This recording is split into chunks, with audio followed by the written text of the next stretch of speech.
बहुत स्वागत है वंदना प्रेगनेंसी फैक्ट चैनल में। बहुत सारे कपल्स के मन में ये डाउट रहता है कि क्या जब हमारी प्रेगनेंसी श्योर हो जाती है तो उस दौरान हम अपने पार्टनर के साथ संबंध बना सकते हैं। प्रेगनेंसी जब कंफर्म हो जाए तो कब हमको रिलेशन बनाना चाहिए, नहीं बनाना चाहिए, कहीं हमारे बच्चों को नुकसान तो नहीं हो जाएगा। तो इस वीडियो में इस कवर करेंगे, तो आप वीडियो को पूरा फुल जरूर देखिएगा क्योंकि बहुत ज़्यादा आपके लिए फायदेमंद होने वाला है।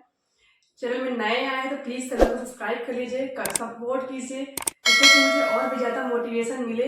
आपके लिए बहुत ज़्यादा हेल्पफुल वीडियो ऐसे ही बनाते रहूँ। तो चैनल को सब्सक्राइब करिए, लाइक शेयर कमेंट जरूर कीजिएगा। चलिए बात करते हैं कि जब हमारी प्रेगनेंसी हो जाती है तो क्या हम अपने पार्टनर, अपने हस्बैंड के साथ उस टाइम में रिलेशन बना सकते हैं या नहीं।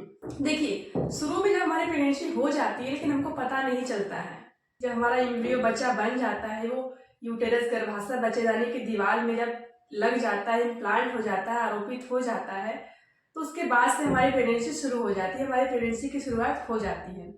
तो शुरू के दिनों में हमको पता नहीं चलता है, अपने पार्टनर के साथ इंटीमेट होते हैं, इंटरकोर्स करते हैं, कॉन्टेक्ट बनाते हैं। फिर जब हम ना प्रेगनेंसी टेस्ट करते हैं तो हमको कंफर्म हो जाता है कि हमारी प्रेगनेंसी श्योर हो गई है। तो उस दौरान जब हमने स्टार्टिंग में जब हमारा एम्ब्रियो बन गया था, उस दौरान अपने पार्टनर के साथ इंटीमेट किए, संबंध बनाए, तो बच्चे कोई नुकसान नहीं हुआ। तो अगर आपकी प्रेगनेंसी हो गई, प्रेगनेंसी के पहले दिन से लेके डिलीवरी होने तक 9 महीने तक आप अपने पार्टनर के साथ संबंध बनाते हैं तो आपको कोई भी किसी भी प्रकार का कोई प्रॉब्लम नहीं होने वाला है, बच्चे को कोई भी नुकसान नहीं पहुंचने वाला। लगता है कि जब वो उस दौरान प्रेगनेंसी के दौरान अपने पार्टनर के साथ इंटरकोर्स करेंगे तो हो सकता है बच्चे को नुकसान पहुंच जाए, बच्चा एबार्ट हो जाए या बच्चे की मिसकैरेज हो जाए। इस मिथ में रहते हैं कि कहीं हमारे साथ ऐसा ना हो जाए। कि जो हमारा बच्चा होता है, जो गर्भाशय होता है, बच्चेदानी जो होता है, यूटेरस जो होता है, उसमें बहुत ही स्ट्रॉन्ग मसल्स होते हैं। उसके अंदर जो बहुत मजबूत मसल्स होते हैं, उसके अंदर वो सुरक्षित रहता है। उसके चारों तरफ से स्ट्रॉन्ग मसल्स होते हैं जो कि बच्चे को कवर किए रहते हैं, उसको प्रोटेक्ट करते हैं। और साथ ही साथ बच्चे के चारों तरफ एक झिल्ली होती है, एक लेयर होती है जिसको एमनियोटिक सैक बोलते हैं, वो बच्चे को पूरी तरीके से सुरक्षित किए रहता है। झिल्ली होती है, जो एमनियोटिक सैक रहता है, ये बिल्कुल बोरे की तरह रहता है। उसमें ढेर सारा लिक्विड फ्लूइड, पानी की तरह तरल पदार्थ भरा होता है जो कि बच्चे को बाहरी झटकों से बचाता है, जिसको हम लोग एमनियोटिक फ्लूइड बोलते हैं। तो इस तरह से आपका बच्चा बच्चेदानी में पूरी तरीके से सुरक्षित रहता है। लेकिन हाँ देखिए, कुछ कंडीशन होते हैं, कुछ सिचुएशन होते हैं, कुछ महिलाओं में ये होता है। तो अगर आप प्रेगनेंसी के दौरान इंटरकोर्स करते हैं तो हो सकता है कि आपके बच्चे को किसी प्रकार की नुकसानी हो जाए या मिसकैरेज हो जाए या बच्चे की अबार्ट हो जाने की संभावना बढ़ जाती है। तो कंडीशन क्या है, सिचुएशन क्या है, इससे हम बात करते हैं। तो पहला कंडीशन क्या है, अगर आपकी प्रेगनेंसी नॉर्मल नहीं है, ब्लीडिंग हो रही है, थोड़ी बहुत ब्लीडिंग होती है, तो उस दौरान हमको अवॉइड करना चाहिए, इससे आपके मिसकैरेज के चांसेस हो सकते हैं। अगर आपके साथ है तो आपको इंटरकोर्स से बचना चाहिए।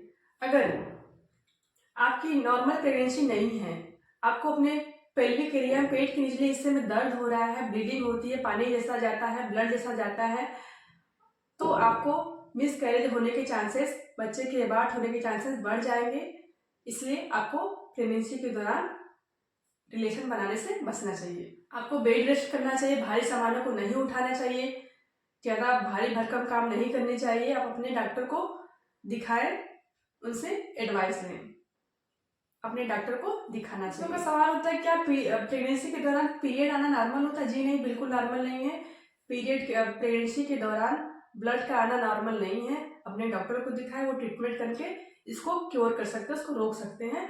फिर आपकी एक नॉर्मल डिलीवरी, एक अच्छे बच्चे को जन्म दे पाएंगे, एक स्वस्थ बच्चे को जन्म दे पाएंगे। पहले की प्रेगनेंसी में आपको एबार्शन कभी नहीं हुआ है या तो आपको एबार्शन में कोई हिस्ट्री नहीं है, तो आप प्रेगनेंसी के दौरान भी इंटरकोर्स कर सकती है, अपने संबंध बना सकते हैं। प्रेगनेंसी के दौरान आपको आपके डॉक्टर बोले कि आपके बच्चेदानी का मुंह छोटा है, ज़्यादा प्रेशर मत दीजिएगा, तो उस दौरान भी आपको इंटरकोर्स करने से बचना चाहिए। तो बोले कि आपको बेड रेस्ट करना है, ज़्यादा प्रेशर नहीं देना है, या तो जिससे बच्चे के खराब होने की संभावना बढ़ जाएंगी, तो उस दौरान भी आपको संबंध नहीं बनाना है। अगर आपका ओवल जो प्लेसेंटा होता है नीचे की साइड में होता है, तो भी आपको प्रेगनेंसी के दौरान कांटेक्ट करने से बचना चाहिए। अगर आपको पेट में दर्द रहता है प्रेगनेंसी के दौरान, तो आपको इंटरकोर्स संबंध बनाने से बचना चाहिए।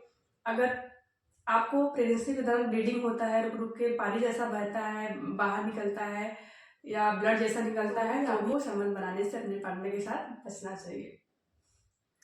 और आपकी कभी मिस कैरेज की हिस्ट्री रही हो या फिर एबॉर्शन की हिस्ट्री रही हो, उस कंडीशन में भी आपको अवॉइड करना चाहिए ड्यूरिंग। अगर आप में एक कंडीशन नहीं है तो आप प्रेगनेंसी के पहले दिन से लेकर प्रेगनेंसी तक 9वें महीने तक आराम से, जैसे अपने सहूलियत के हिसाब से, अगर कंफर्ट फील कर रहे हैं उसके हिसाब से आप डेली, अगर आप में ये कंडीशन नहीं है, सिचुएशन सारे अच्छे हैं, तो आप प्रेगनेंसी के पहले दिन से लेकर 9वें महीने तक अपने पार्टनर, अपने हस्बैंड के साथ इंटरकोर्स संबंध बना सकती हैं। इससे बच्चे को कोई भी नुकसान नहीं होगा। इवन बहुत से डॉक्टर तो आपको एडवाइस करते हैं कि आपको जब 7वां 8वां 9वां महीना, 3 महीने लास्ट के होते हैं, उसमें डॉक्टर एडवाइस करते हैं कि आपको अपने पार्टनर के साथ इंटीमेट होना चाहिए, इंटरकोर्स करना चाहिए, जिससे कि नॉर्मल डिलीवरी के चांसेस बढ़ते हैं, नॉर्मल डिलीवरी होने के चांस बनते हैं अगर आप उस टाइम इंटरकोर्स संबंध बना रही है अपने पार्टनर के साथ। तो अपने माइंड से ये भ्रम निकाल दीजिए कि अगर हम प्रेगनेंसी के दौरान अपने पार्टनर के साथ इंटरकोर्स करते हैं तो हमारे बच्चे को नुकसान हो सकता है या किसी तरीके से कोई समस्या आ सकती है। अगर सारे पैरामीटर आपके नॉर्मल है तो आपको कोई भी दिक्कत नहीं होगी, आपकी पूरी डिलीवरी अच्छे से हो जाएगी, आपकी प्रेगनेंसी का जो 9 महीने आराम से निकल जाएगा। आशा करती हूँ आपको वीडियो बहुत ही अच्छा लगा होगा, आपको समझ में आया होगा। देखने के लिए बहुत बहुत धन्यवाद।